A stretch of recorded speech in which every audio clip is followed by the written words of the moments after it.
2015 and you're watching my 6-month update for Honesty and myself post-pregnancy. Before I get into any of the details, as you can tell, I am filming this quite late. I normally film it on the 3rd or the 4th of the month, but I've been going through some stuff and trying to figure out if I still wanted to make videos, and well, as you can see, I've decided I still want to, but it took me a little bit of time. So before I get into the details still, I want to announce the winner of the last Bubsy Co nasal aspirator giveaway, and the winner is Lici Lee. I believe that's how it's pronounced. It's Licii. Lee. So Lici Lee, if you see this video, I'm going to contact you anyway, but if you see this video first, please send me a message under this video. Let me know that you know you're the winner, and then if you have Facebook or something, or you can send me a private message here on YouTube, then I can get your address and send that nasal aspirator out to you as soon as possible. Now, not immediately, but soon. I'm still going to do the controversial parenting tag, and in that controversial parenting tag, I want to do the last Bubsy Co nasal aspirator giveaway. So stay tuned for that one. So on to the details of our 6-month update. I'll start with Honesty. Honesty had her 6-month appointment in the 2nd week of March, and she had her needles as well. You'll notice I'm looking down, I'm reading from a sheet like I did last time, just so I don't forget anything. She weighed 19 pounds and 14 ounces at her appointment. I'm sure she's probably 20 or 20 something by now. Her height was 26 inches from 20 inches when she was born. That's crazy. She's getting so much taller. It's completely adorable. And her head circumference was almost 17 inches. She didn't make a peep for her first shot. However, for the second shot, she let out a quick wail, and that was it. She is such a trooper. My doctor was like, oh, she'll cry for this first needle for sure. And then he's like, but the second one's even worse. He just wants to prepare us. You know, I'm very sensitive, and whenever she's going through some sort of pain, it really pains me. And if she's like crying, more times than not, I'm gonna cry, especially when I know what the cause is, like something like shots. She's definitely a strong little baby, physically, emotionally. Oh my gosh, I love her so much. She's becoming quite the pro eater lately, and she even uses her pincer grasp sometimes, which is great. All the other times though, she's using the basic palmar grasp, where she picks something up and just kind of like shoves it to her mouth or wherever, like close to her mouth.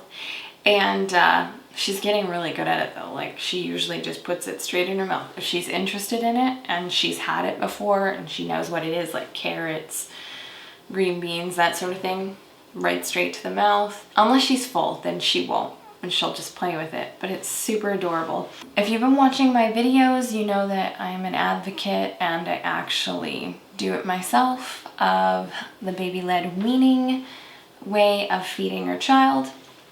And that consists of giving your child finger foods to get used to using their pincer grasp, helping them develop quicker, and giving them the confidence and your trust that they can eat well on their own and learn that. So the finger food she's eaten so far in stick form, julienne stick form. The first time we gave her banana, we gave her, you know how when you peel the banana, if you were to take the banana apart, you can split it into 3 different pieces. Well, that's what we did, and we gave her 1 piece. We were noticing she was having a really hard time to grasp onto it. It was slipping everywhere. As cute as it was, she wasn't really getting very far with it. She still had some, and she licked banana off her fingers. It was super cute. But we also want her to be able to experience the foods in all ways, not just touch. But that's the whole thing, like with baby-led weaning, a lot of it is touch at the beginning. So she had avocado, same idea, very slippery, couldn't really get much of it, but got some, and she loved it. Carrots, green beans, yellow beans, pears, sweet potato, regular potatoes, drumsticks of chicken legs. Is it delicious?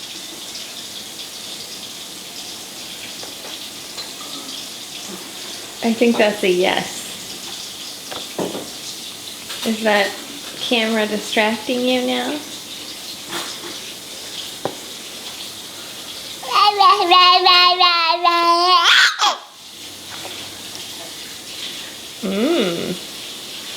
Your fingers taste like chicken.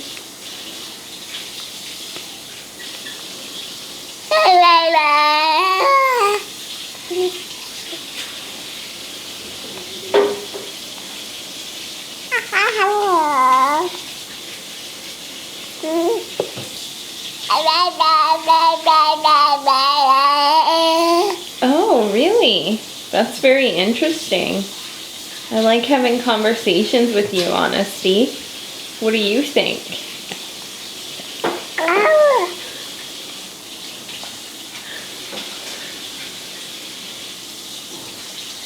Yeah?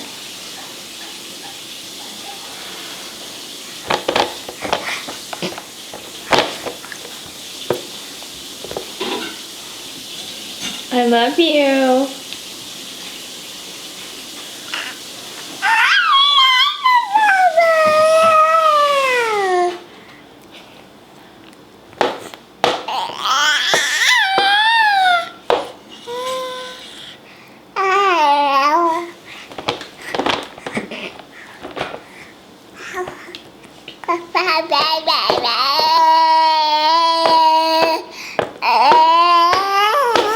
You playing drums with that drumstick? Chicken breast cut into julienne sticks. More on how that went in a minute. Broccoli, cauliflower, and apple. She's had all those and they've went pretty well. So far her favorite fruit has been pear, and she definitely loves green and yellow beans and carrots. Those are like her favorite vegetables so far. With regards to cereal, she began with barley, then she had brown rice cereal, and then after that she went on to regular rice cereal, and then regular rice cereal with banana, because she had already had banana at this point, so I felt that it was okay for her to go there. And then she has been on oat cereal lately, and she hasn't had any bad reactions to any of the food we've given her, which is amazing. Foods that we've pureed thus far are prunes, because I'm not sure I could puree prunes the way that PC Organics does it. It's just so well done, and not to mention I may not have the equipment or the technique to get it as smooth as they do. So I mean, I might try it someday, but right now, like, the prunes would have to be really fresh, like almost basically just turned from plum into a prune, and I don't have that option here. So I just get the PC Organic one, and I'll either put it in her cereal or on the side. Also, we pureed pears. The thing about that is, yes, she can munch on it in slice form, but like an eighth of the pear. But the thing is that we had too many. Like, I bought a lot and wasn't thinking, and so I was like, well, I'm gonna puree some of it, and so that's what I did. I pureed it in my food processor, stuck it in little containers, and shoved it in the freezer. And so we take them out a little bit in advance, they'd thaw, and they'd go in our cereal the next morning or on the side. So that was pretty awesome. That was my first bout of making her food without just giving it to her like that. She gnaws on pears really well, so, and she's tried Asian pears, and she's tried just the normal regular pear and red pear, and she's taken well to all of them, so there's no problem there. She's also had pureed beef that was raised without hormones or antibiotics, and she loves that. When you're making your own food and it's not the jarred pureed stuff, there's little bits of chunks and stuff like that, and so that's fine. When it comes to meat, we're really nervous about it. We were giving her chicken, like I said, the drumstick and then julienne chicken. She was fine with the drumstick, but then when we gave her the julienne strip of chicken, basically like finger size here. She put it in her mouth, bit off too much, and gnawed on it a bit, and then like mashed it a bit with her gums, but not enough. And then she went to actually swallow it, and she started gagging really bad, and like you could see her opening her mouth, and it was like way back almost to her uvula. And I'm like, oh my god, like this is not good. Like I have to do something. Like my motherly instincts, even though the book says, oh don't, their gag reflex will be just fine, they're either gonna throw up or they're just gonna spit it out. I couldn't do it. I couldn't watch just the fact that something could have happened. Nope. So I stuck my finger in and I took that chicken out, and next thing you know, she threw up. I'm like, oh my god, I probably shouldn't have done that. She might have done it naturally, but what if, right? So if we give her chicken to actually just gnaw on, we give her the drumstick. However, if we really want her to get enough so that she's getting some extra iron, but there's more iron in beef, which is why we give her the beef as well. She probably could do the breast thing again. We ended up giving her cauliflower just a couple days ago, and she ended up gagging, putting too much in her mouth, gagging on that, and then throwing up on her own. So, and then the next day, she now knows already to gnaw it more. She knows to take smaller pieces. She definitely like mashes it with her gums more now, and then she swallows it.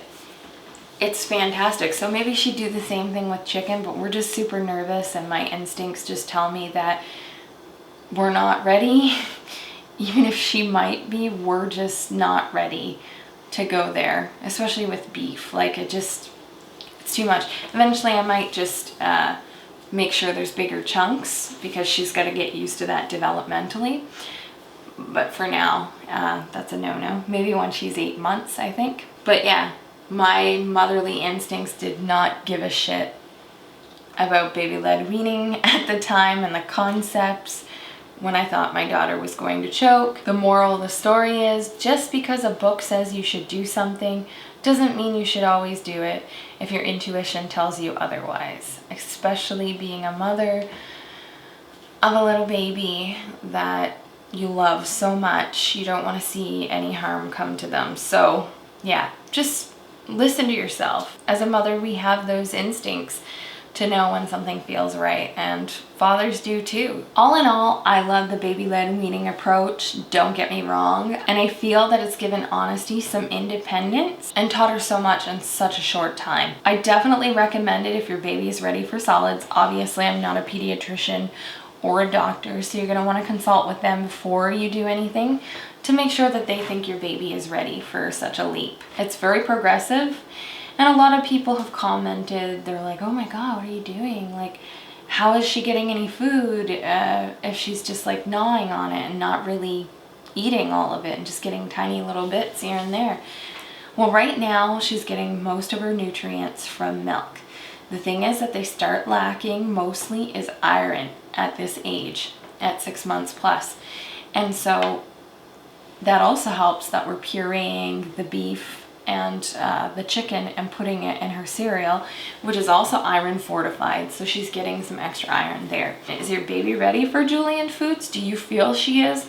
Is she watching you a lot? Is she like trying to grab your food while you're eating? Those different things.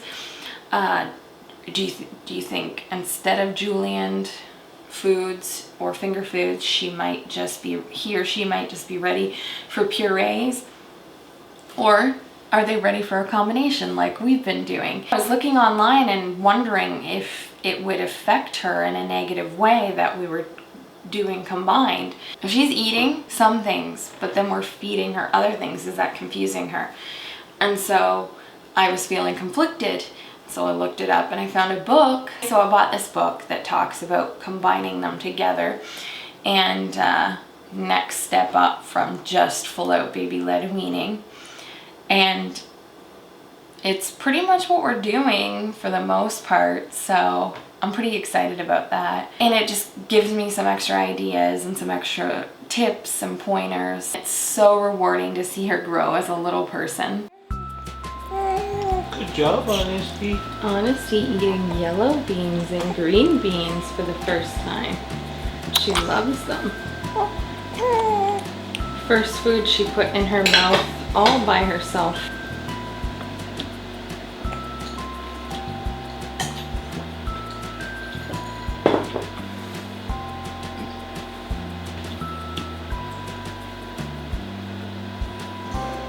Good girl. You're producing a lot of saliva, huh? Because you're teething. And eating food, which creates, your saliva creates enzymes which help you digest that food.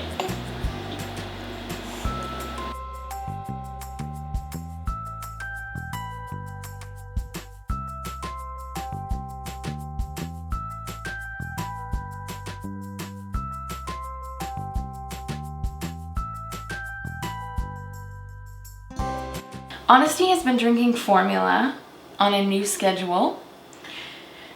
She's now drinking the PC brand with added iron. I know last time I told you guys, or maybe the time before, that Matt was interested in feeding her that because it was less expensive and it looked like it had a very similar nutrition profile.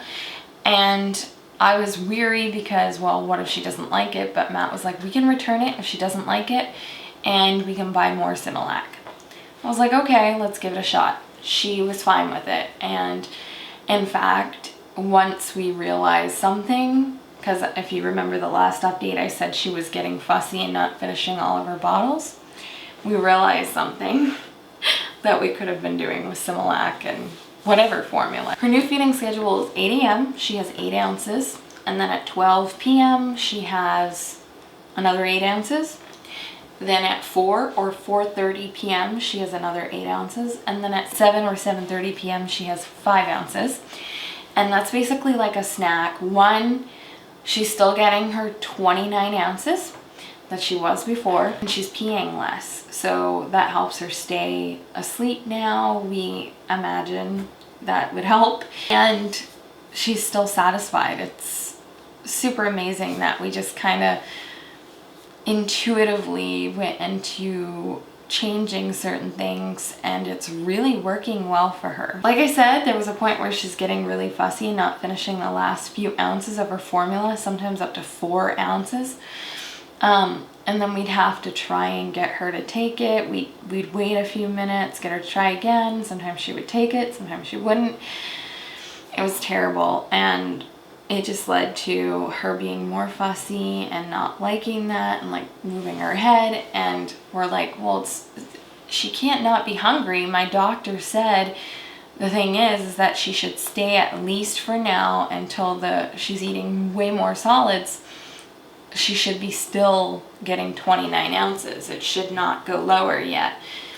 If she goes through a spurt, it should even go higher. But she hasn't really went through that. So when she wouldn't finish those few ounces, we would just stick it in her cereal and she wouldn't know any wiser. She would eat it. We're like, why is she eating her cereal but not finishing her bottle? My doctor's suggestion, she likes solids more than she likes the bottle. Sure, that might have been a possibility. We even thought so as well. Then all of a sudden, out of nowhere, we finally realized the full reason why she wasn't finishing her bottles for the most part. Sometimes it's because she's just not wanting any more milk from the bottle. But it's like half an ounce to an ounce now. Sometimes 2 ounces. No more than 2 ounces left at the end of the bottle lately, which is really good. But what we noticed is that it's because as we're feeding her, the bottle starts to get cooler. And she does not like a cool bottle. She's getting older and she's getting more preferences. And so when we finally realized that, Matt was just like, I'm gonna go heat it up a little bit more now. He just decided to try it one time and she took it again. And then we're like, okay, maybe it's just a fluke. So then we tried not heating it up a couple times, and that's when there'd be like 2 ounces or something left. So we're like, all right, let's just heat it up anytime she won't eat it near the end. And without fail, she eats it either fully or there's only a half an ounce left.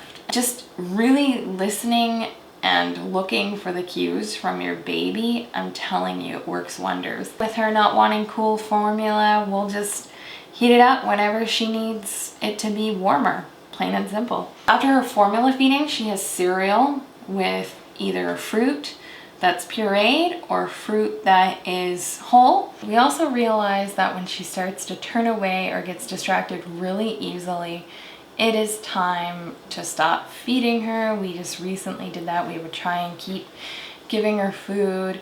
She was basically showing us she just wasn't hungry or wasn't interested, and we weren't necessarily listening. So now I've said, no, when she is distracted like that, I'm going to put the food away for a couple of minutes. If she doesn't start paying attention again and open her mouth, she's now to open her mouth towards me. I'm not gonna put the spoon in her mouth if she puts her face to the side. I want her to show us she's ready instead of us basically somewhat forcing her. It's just not good.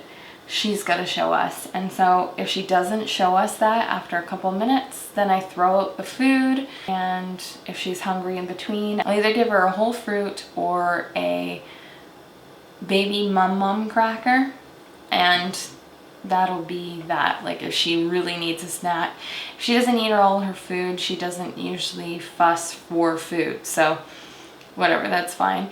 I just don't want to force her. Well, within reason. Like if she hasn't eaten all day, like I'm not gonna force her, but I'm gonna try and get her to eat. Trying to get her to eat with my darndest effort. If that doesn't work, then I guess I'll be calling the doctor. That hasn't happened yet. I want her to know her own cues, which she does now, but if we keep feeding her past that point where she's showing us she's just not interested or not hungry, then we're creating an issue there. We're going to create an issue where her own cues are just going to slip away. And so I respect my child enough that when she's hungry, she's going to let us know. Also, near the end of the month, she started holding her bottle on her own. Like she's kind of done it here and there throughout since she was like really young. But now she will hold it with both hands. Sometimes she lets it droop a little bit, but she does hold it for a decent amount of time. And it is super cute. Good girl, Honesty.